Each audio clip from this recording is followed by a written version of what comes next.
Partia Demokratike e Shqipërisë dënon me ashpërsinë më të madhe dhunën fizike të paprecedent që i jeton Dani,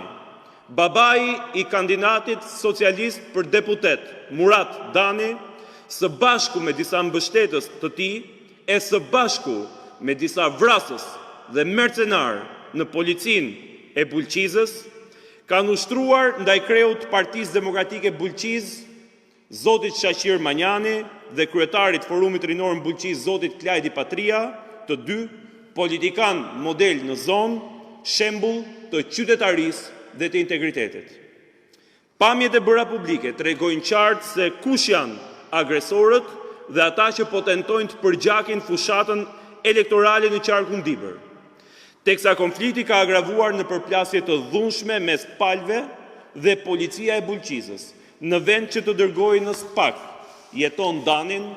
me urdhër politik kallëzon drejtuesin politik të Partisë Demokratike, zotin Xhelal Mziu. I bëj thirrje policisë shtetit dhe strukturës së SPAK-ut që drejtohet nga Dibrani Altin Dumani, të mos qëndrojë indiferent përballë platformës 184 fraksion 2 që po tentohet të implementohet në qarkun Dibër. Nëse Altin Dumani